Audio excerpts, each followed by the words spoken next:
오늘 새벽도 하나님과 함께하는 기도 능력 있는 응답이 되시기를 주님의 이름으로 축원합니다. 신명기 13장 우리가 함께 나눈 이 말씀은 거짓 선지자와 꿈을 꾸는 자에 대한 징계를 모세가 하나님을 대언하여 가르치는 말씀입니다. 모세가 내리는 결론은 딱 하나입니다. 죽이라. 본문 5절에 보시면 그런 선지자나 꿈꾸는 자는 죽이라. 본문 8절을 보게 되시면은 그를 따르지 말며 듣지 말며 긍휼히 여기지 말며 애석하게 여기지 말며 숨기지 말라 이렇게 되어 있어요. 하나님 앞에서 다른 신을 섬기는 자와 율법이 아닌 즉 말씀에서 벗어난 꿈을 꾸는 자는 이스라엘 민족에서 존재할 수 없도록 강력하게 처벌할 것을 모세는 떠나기 전에 반드시 명령을 하고 있는 것입니다. 본문 13절을 보시면은 너희가 알지 못하던 다른 신들을 우리가 가서 섬기자 한다 하거든 이렇게 되어 있어요. 거기에 대하여 하나님의 명령은 분명합니다. 그 성읍 주민과 가축과 물건까지 다 불러 태우고 그 성은 멸망되어 다시는 건축하지 못하게 하라. 아주 강력하게 말씀하고 있습니다. 또 오늘 본문 17절을 보시면 너는 이 진멸한 물건을 조금도 내 손에 대지 말라. 부정하다 말씀하신 거고요. 하나님께서 다른 신을 섬기는 것을 얼마나 가증스럽게 여기는 것을 우리가 십계명을 통해도 알 수 있지만 오늘 이 본문을 통해서도 분명히 알 수가 있습니다. 여러분 코로나19를 통해서 우리가 많은 피해도 받고 불편함도 있었지만 코로나19로 인하여서 악이 드러나지 않았습니까? 신천지의 정모가 드러났는데 신천지가 우리가 생각했던 것보다 얼마나 무섭고 사이비 이단 집단인지 다시 말하자면 교회만 파괴되는 것이 아니라 가정도 파괴되고 사회도 파괴하는지 이 방법을 우리가 이 코로나19를 통하여 발견을 할 수가 있었습니다. 신천지의 포교 방법 중에서 가장 위험한 것은 추수꾼을 파견하는 것인데 추수꾼들이 교회로 들어와 이 신천지의 교인으로 만들어버리는 이 엄청난 음모를 가지고 작전을 꾸미는 것입니다. 추수꾼을 교회로 보냅니다. 그리고 교인들을 포섭합니다. 추수꾼들이 들어간 교회는 교인으로부터 수상한 행동이 나타나게 되어 있습니다. 그건 이미 다 퍼져 있는 상태에 나타난다는 거죠. 제일 먼저 갑자기 교인들이 헌금을 내지 말라는 얘기를 하거나 헌금을 내지 않을 경우 또 신방을 거부할 경우 일단 신천지가 교회 안에 들어왔다라는 것으로 의심을 해야 합니다. 또한 교회 밖에서 성경 공부를 한다고 하거나 아니면 목회자에 관한 근거 없는 이 나쁜 얘기들, 루머들 그렇게 하더라라고 하는 이야기들을 퍼뜨린다. 이것은 그냥 넘어갈 문제가 아니고 신천지가 교회 안에 잠입했다는 소식입니다. 추수꾼은 목사에게 처음에는 충성을 합니다. 그 이유는 교회의 요직을 차지하기 위해서 교회에 오자마자 믿음을 세우는 것이 아니라 일부터 시작하는 거죠. 그래서 일을 아주 열심히 한답니다. 교회 들어가자 봉사를 하니까 많은 사람들이 참 좋은 성도가 왔다. 그리고 또 관계를 먼저 잘 세웁니다. 믿음보다는 사람들과 관계를 잘 세워서 매일 예배를 드리면서 교인들 하나하나씩 데려가서 커피 마시고 하나하나 데려가서 밥 먹고 또 심지어는 그 교인을 포섭하기 위해서는 그가 가는 무슨 헬스클럽도 가고 또 그가 다니는 어떤 문화학교도 다니고 그래가지고 관계로서 계속 반복하여서 하나님보다는 자기와 더 친한 관계를 만든다는 사실이죠. 그런 후에 목사님과 교회 지도자로부터 신뢰를 받고 중직으로 밈을 받기도 하고 구역장이 되기도 하고 또 성가대장이 되기도 하고 그 밖에 뭐 부장이 되기도 하고 그래서 사람들을 자기 사람으로 만들어서 그리고 신천지 교육을 시키는 거예요. 그래서 교회를 무너뜨리는 것이죠. 인천의 한 교회에서 심지어는 부목사가 들어와서 그 부목사가 추수꾼이었습니다. 이 사실이 드러난 거죠. 부목사가 이 위장한 추수꾼이 되어서 교회 성도를 다 흔들어 버렸습니다. 400명이나 됐던 교회 교인들이 이 부목사를 따라서 신천지로 가버렸어요. 200명이 갚아냈단 말이에요. 10,000명이 넘는 대형교회에 30년을 다니던 권사님은 전도왕이었습니다. 그분이 전도 축제하면은 관광버스 2대로 이 교인들을 아니면 새신자들을 이렇게 잘 데리고 오시는 분인데, 그분이 신천지에 빠지자마자 관광버스 3대의 성도들이 다 신천지에 포섭이 되어버렸어요. 오늘 본문도 하나님께서 이렇게 말씀하시죠. 거짓 선지자와 꿈을 꾸는 사람들, 꿈이라는 것은 내가 꿈을 꿨는데 라고 합니다. 신천지 똑같아요. 내가 꿈을 꿨는데 이런 일이 일어날 줄 몰랐어. 당신 우연일치네. 이렇게 얘기하는 사람. 말씀과 전혀 다른 꿈을 가지고 자꾸 얘기하는 사람. 그 사람들로 인해서 이 이스라엘 백성들의 심각한 하나님과 멀리하는 사건이 일어날 것이라고 모세는 미리 언징하고 주의할 것을 얘기해요. 그런 자들이 들어오면 한두 사람을 피해보는 것이 아니라 적게는 그 가정, 적게는 그 가문, 크게는 그 지파, 그거 엄청나게 전염된다는 것이죠. 그 전염이 타락으로 바뀐다는 것이죠. 여러분 성경에 보시면 신약에서도요, 다 용서가 돼요. 근데 유일하게 용서되지 못한 죄가 있어요. 성령 회방죄가 있습니다. 그러니까 성령 회방죄를 잘못하시면 안 되는데 오늘 이 새벽에 정확히 하셔야 돼요. 성령 회방죄는 첫 번째 제일 중요한 게 뭐냐면 성경대로 말씀드려요. 회개를 거절하는 거예요. 회개를 하지 않은 거예요. 그리고 양심과 성령의 역사를 모독합니다. 신앙을 갖고 있었던 사람이 이 성령 회방죄에 걸릴 수가 없는데, 예를 들면 이런 겁니다. 예수를 믿었는데 돈이나 성적인 나의 어떤 욕망과 어떤 그러한 욕심을 가지고 고의적으로 내가 이탈하여서 이단과 사이비로 갔다면 그게 성령 회방죄입니다. 그리고 다시는 회개하지 않는다, 나는 회개하지 않겠다 라고 하면 바로 성령 회방죄가 적용되는데, 이 성령 회방죄는 용서받을 수 없는 죄, 사망에 이르는 죄로서 돌이킬 수 없는 무서운 죄입니다. 근데 여러분 이거를 아무렇게나 말씀하시면 안 돼요. 성령 회방죄는 어디에 적용되는지도 정확히 알 수가 없어요. 왜냐? 믿는 사람은 주님께서 끝까지 붙들어 주시거든요. 구원에까지 이르게 하시거든요. 그래서 믿는 사람에게는 거의 성령 회방죄가 적용될 수가 없어요. 예수 이름을 부르는 자는 주님께서 다 용서하시고 사랑하시는 거란 말이에요. 늘 우리 입술에 조심스러워야 될 것은 혹 잘못 얘기 성령 회방죄 잃어버리면 말하는 사람도 그 죄에 적용될 수 있다는 거예요. 정죄의 죄에 걸리는 거죠. 이와 같이 다시 구약의 시대로 넘어가면은 우리가 하나님이 어떤 분이세요? 자비로우신 하나님, 긍휼의 하나님, 사랑이 많으신 하나님. 그런데 우리 하나님이 절대로 용서하지 못하는 죄가 있어요. 십계명에 나온 대로 하나님을 사랑하지 않고 자꾸 우상을 섬기고 하나님의 뜻대로 하지 않는 죄는 하나님 가만두지 않습니다. 그 다시 말하면 자기만 타락하면 되는데 남까지도 어떤 신비한 현상을 보이고 그 관계를 통해서 우리 다른 신을 믿자라고 하는 사람, 이 사람과 지파와 가정은 하나님이 구약이에요. 절대로 용서하지 않겠다. 사랑하는 성도 여러분, 우리는 믿음을 거저 얻었다고 말합니다. 은혜를 얻었다고 말하죠. 그런데 그게 거저 얻은 은혜가 아니에요. 그걸 하나님 입장에서 거주셨다는 것이.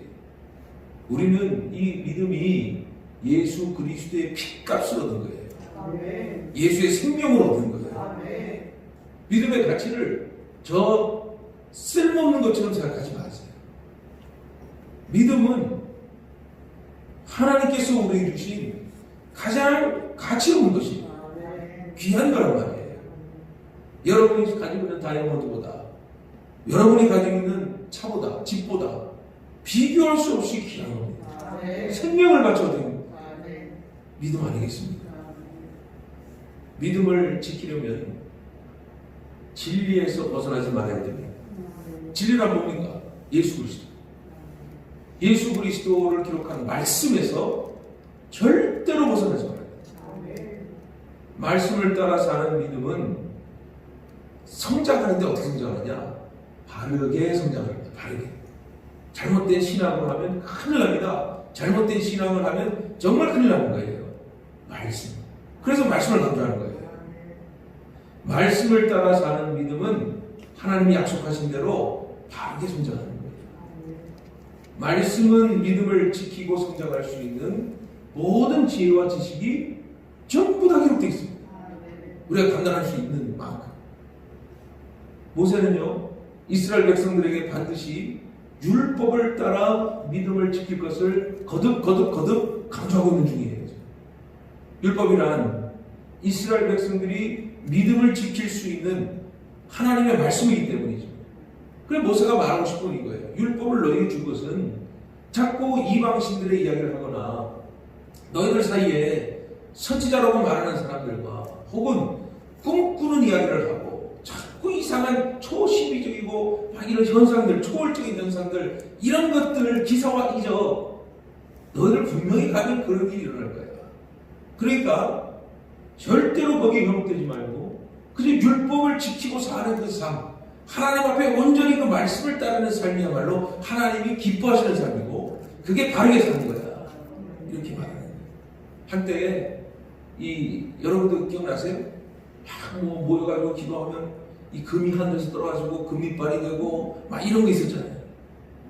그 일시적인 현상을 가지고 거기에 비춰가지고 집 다 벗어버리고 가정 벗어버리고. 하나님 그런 건 아닙니다. 하나님 어떤 분이냐? 물론 하나님께서 그 신비한 체험을 주신 이유를 우리가 알아야 돼요. 신비한 체험을 받았다 해서 특별한 사람이 아니고요.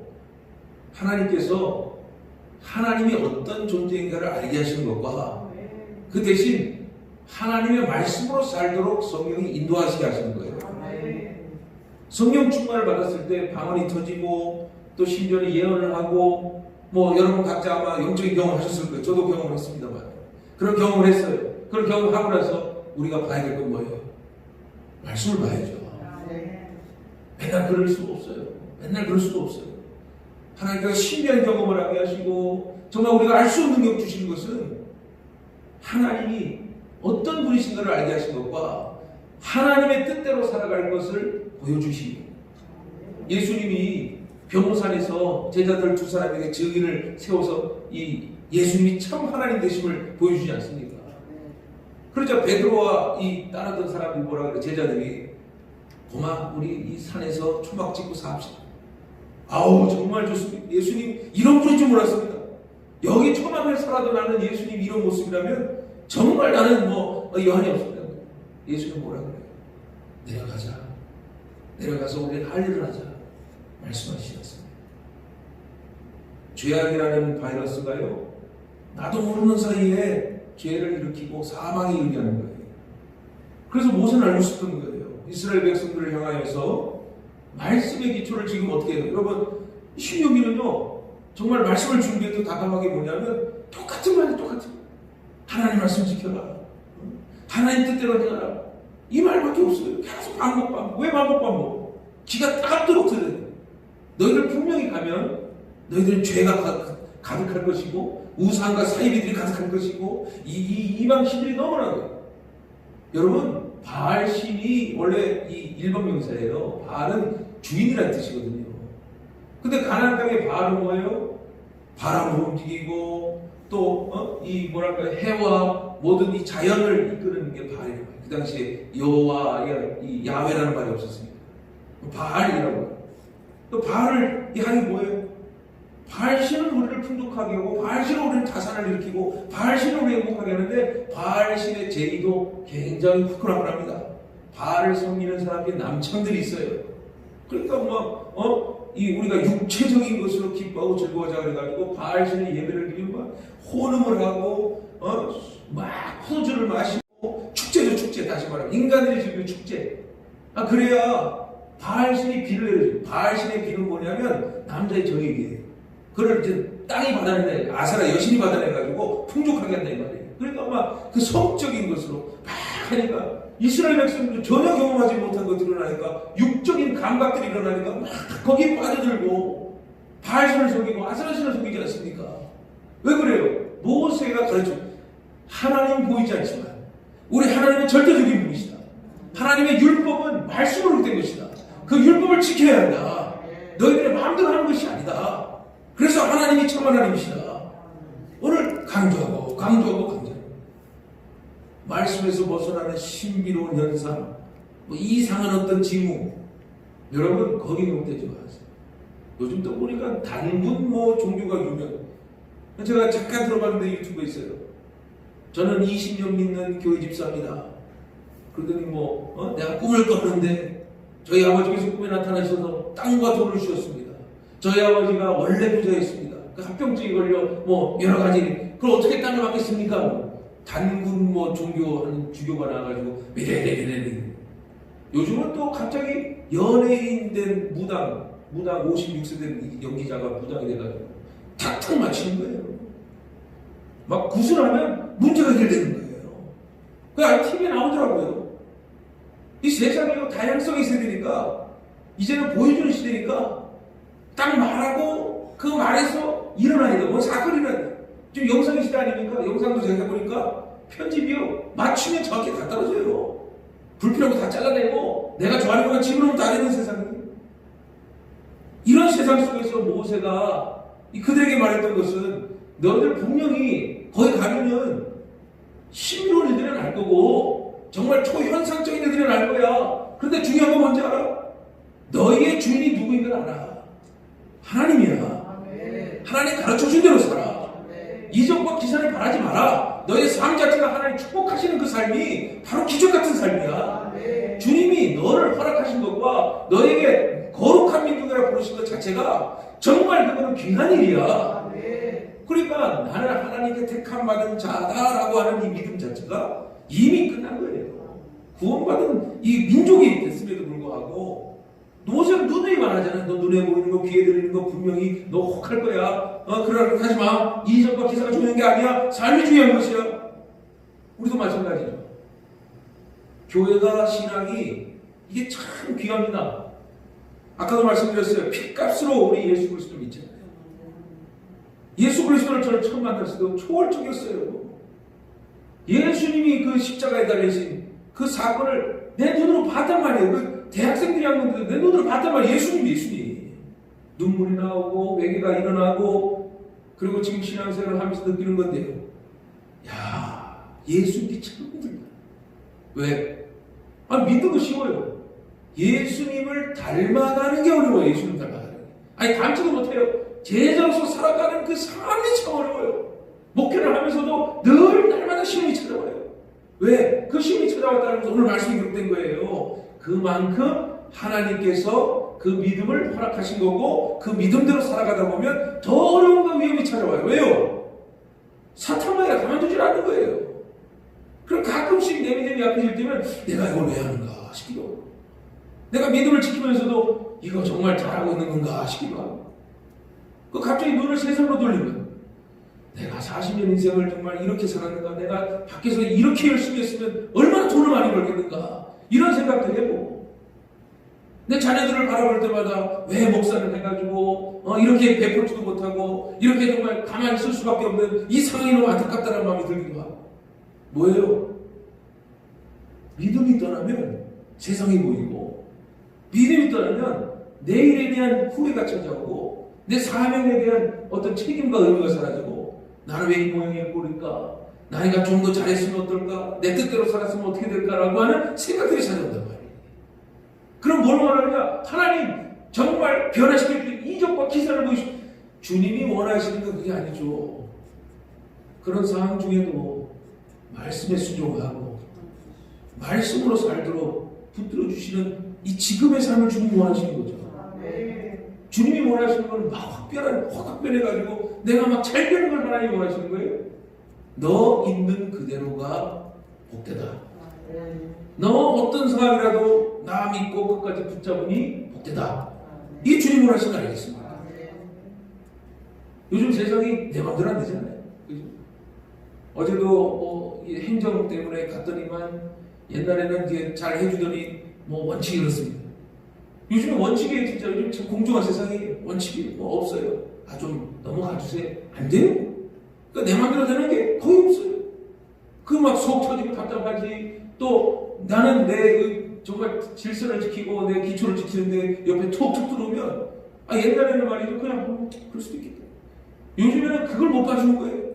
못 봐주니까 좀 하고 있잖아요. 잠깐 뒤로 가세요. 정중하게 말하면 기분이 나빠. 왜? 내가 하고 있는데 왜 그러냐.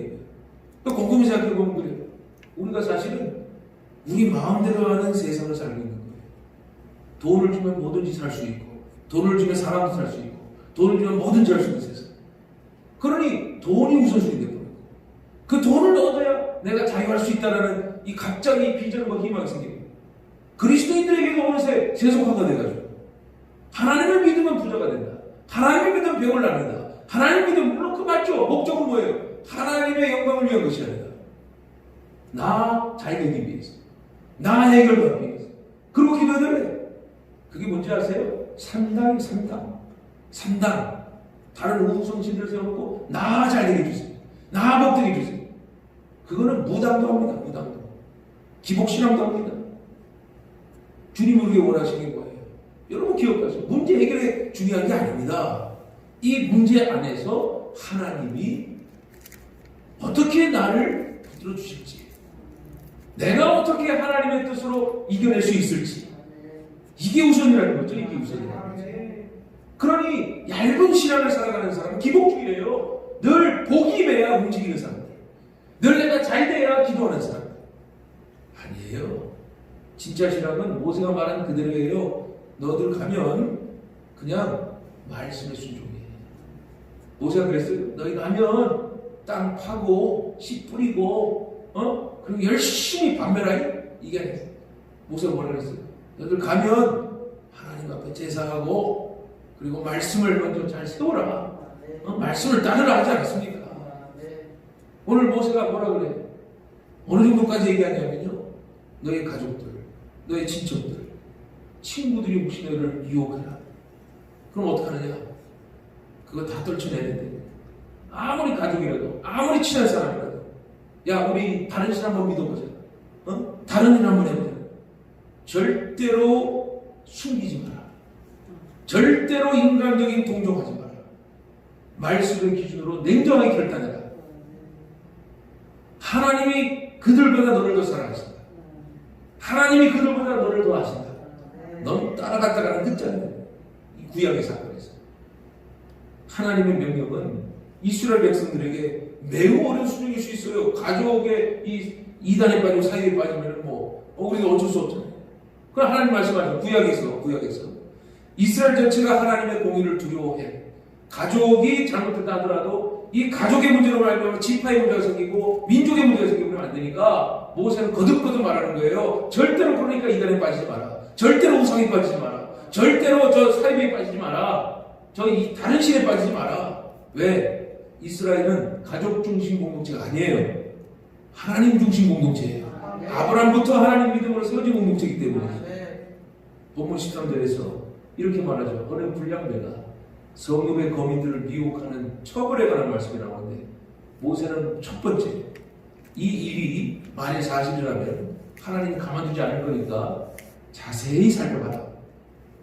그런 후에 범죄한 사실이 드러나면 반드시 그를 처단하고 악을 제거해라. 하나님께서 이스라엘 백성들에게 우상 숭배가 얼마나 큰 죄인가를 다시 한번 거듭거듭 알려주고 있는 거예요. 여러분, 하나님이요 공의롭고 정의로우신 분입니다. 이 말은 하나님 기준이에요. 조금이라도 죄를 지면 하나님이요 가만두지 않습니다. 제일 아까 미안한 거 뭐라고요? 하나님보다 우상을 사랑하고 이방신을 사랑하는 거잖아요. 그럼 하나님 어떻게 하겠어요? 이미 십계명은 내려졌어. 악을 심판할 수밖에 없는 거예요. 여러분 헷갈리지 마세요. 하나님이 사랑이라고 우리가 고백하고 우리가 찬양하고 우리가 그렇게 실천하는 이유는요, 공의와 정의로 다시는 하나님께서 예수 그리스도의 땅에 보내주셔서 우리를 구원하셨고 우리가 예수를 믿었기 때문에 하나님이 사랑이신 거예요. 아멘. 믿지 않는 자에게는 하나님 사랑 아니에요. 사랑할 대상이죠. 그러나 마지막 날에 하나님께서 예수 그리스도의 땅에 오셔서 어떻게 하세요? 심판하고 다스리신단 말이에요. 그러니 우리가 하나님의 사랑입니다, 하나님의 소망입니다, 하나님을 이런 고백하는 이런 고백이 있잖아요. 거긴 전제가 필요해요. 그 전에 뭐부터 해야 돼요? 하나님을 경외해야 해요. 하나님을 두려워할 줄 알아야 되는 거예요. 말씀 알고 사랑해야 되는 거예요. 사랑은 하나님의 진리 안에 이루어지는 것이지 우리의 동정과 연민으로 그게 이루어지는 게 아니에요. 세상의 사랑과 비교하지 마세요.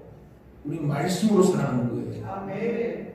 여러분 본문 17절 보세요. 여호와께서 그의 진노를 그치시고 너를 긍휼히 여기시고 자비를 더하사 내 조상들에게 맹세하신 같이 너를 번성하게 하실 것이다 약속하셨어요.